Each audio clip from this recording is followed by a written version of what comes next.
नमस्कार दोस्तों। कल्पना कीजिए एक ऐसी दुनिया जहां बर्फीले पहाड़ों की गोद में जहां हवा भी ठंडी सुगंध से महकती है, एक रहस्यमयी जीव घूमता है। एक ऐसा जीव जो प्रकृति का अनमोल रत्न छिपाए हुए है। वो है कस्तूरी मृग और वो रत्न है कस्तूरी। आज हम बात करेंगे कस्तूरी की।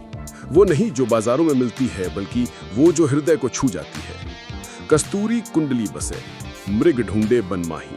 ये पंक्तियां तो आपने सुनी होंगी, लेकिन क्या कभी सोचा कि ये सुगंध इतनी मोहक क्यों है, इतनी दुर्लभ क्यों? आइए इसकी कहानी में खो जाएं। एक कहानी जो सत्य से भरी है और भावनाओं से सराबोर। सबसे पहले आइए जाने कस्तूरी क्या है। कस्तूरी एक प्राकृतिक सुगंधित पदार्थ है जो नर कस्तूरी मृग के नाभि के पास स्थित एक विशेष ग्रंथि से निकलता है। ये ग्रंथि, जिसे कस्तूरी फली कहते हैं, एक जेली नुमा रस पैदा करती है। सूखने पर यह काला सख्त दाना बन जाता है। एक हिरण से मात्र 25 से 30 ग्राम ही मिलता है, लेकिन इसकी खुशबू, वो तो जादू है। तीखी, मादक, ऐसी जो दूर से ही मन मोह ले। ये कोई साधारण चीज नहीं दोस्तों। आयुर्वेद में इसे मृग मद कहते हैं। ये दिल, दिमाग, स्नायुओं को ताकत देती है। सर्दी जुकाम से लेकर त्वचा की चमक तक ये चमत्कार करती है। लेकिन याद रखिए, असली कस्तूरी वो है जो प्रकृति ने बनाई, ना कि कोई नकली मिलावट। शुद्ध कस्तूरी पानी में घोलकर सूंघिए, अगर सुगंध आए तो सच्ची है, वरना कीचड़ जैसी गंध नकली का राज खोल देगी। ये कस्तूरी मृग की आंखों में छुपी है, लेकिन वो खुद इसका महत्व नहीं जानता। ठीक वैसे ही जैसे हमारी आत्मा अंदर बसती है, लेकिन हम बाहर भटकते रहते हैं। अब सवाल ये कि कस्तूरी कैसे बनती है। ये कोई फैक्ट्री में नहीं, बल्कि प्रकृति की गोद में बनती है। कस्तूरी मृग जब युवावस्था में पहुंचता है, लगभग 1.5 साल की उम्र में, तब इसकी ग्रंथि सक्रिय हो जाती है। ये ग्रंथि हार्मोन और विशेष यौगिकों से भरी रस बनाती है। मादा मृगों को आकर्षित करने के लिए ये रस बाहर निकलता है और हवा में फैल जाता है। सूखने पर ये दाने में बदल जाता है। लेकिन सच्चाई ये है कि ये प्रक्रिया कितनी नाजुक है। हिरण के शरीर में ये साल भर इकट्ठा होती है, लेकिन मात्रा कम ही रहती है। और हाँ, केवल नर मृग में ही ये बनती है। प्रकृति का ये रहस्य कितना सुंदर, कितना दुखद भी, क्योंकि इसे निकालने के लिए हिरण को खोना पड़ता है। कहाँ मिलती है ये अनमोल कस्तूरी? हिमालय की ऊंची चोटियों पर, जहां ऑक्सीजन कम है लेकिन सुंदरता असीम। भारत के असम, उत्तराखंड, हिमाचल, नेपाल, तिब्बत, चीन, मंगोलिया, साइबेरिया, ये इसके घर हैं। समुद्र तल से 8000 फीट ऊपर घने जंगलों में।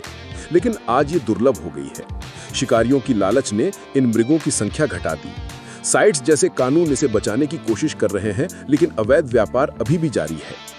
कल्पना कीजिए, वो मृग जो बर्फ पर नाचता है, आज खतरे में है। उसकी कस्तूरी बाजारों में लाखों में बिकती है, इत्र में, दवाओं में, लेकिन कीमत क्या? एक निर्दोष जान। कस्तूरी कुंडली बसे, मृग ढूंढे बनमाही। ये पंक्तियां कितनी गहरी हैं। हिरन अपनी ही खुशबू के पीछे भागता है, बाहर तलाशता है। ठीक वैसे ही हम भी अपनी आंतरिक शांति और आनंद को बाहर ढूंढते हैं। कस्तूरी हमें सिखाती है, सच्ची खुशबू, सच्चा सुख हमारे भीतर ही छुपा है। लेकिन अफसोस, इंसान प्रकृति को लूट कर भी कभी संतुष्ट नहीं होता।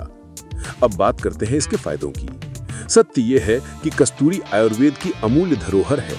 सर्दी, जुकाम और निमोनिया में इसे सूंघने से तुरंत राहत मिलती है। दांत दर्द में अगर कुटज के साथ मिलाकर मसूड़ों पर लगाया जाए तो दर्द मिट जाता है। त्वचा पर लगाने से मुहासे और झुर्रियां दूर हो जाती हैं। ये इम्यूनिटी बढ़ाती है, दिल को मजबूत बनाती है। यूनानी चिकित्सा में भी इसे गर्म और शुष्क गुणों वाला बताया गया है। लेकिन सावधानी बरतनी जरूरी है।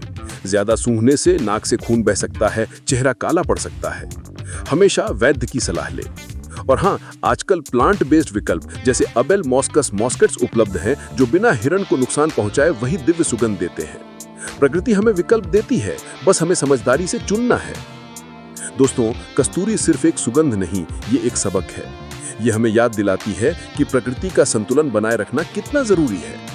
शिकार रोकें, संरक्षण को अपनाएं, क्योंकि अगर कस्तूरी मृग खो गया तो उसकी अनमोल खुशबू और कहानी भी सदा के लिए खो जाएगी। अगर ये वीडियो आपके दिल को छू गया तो इसे लाइक और शेयर करें। कमेंट में हमें बताइए, क्या कस्तूरी की ये रहस्यमयी सुगंध आपको भी आकर्षित करती है? और हाँ, चैनल को सब्सक्राइब करें ताकि आप प्रकृति के और अद्भुत रहस्यों से जुड़े रहें। धन्यवाद। जय हिमालय।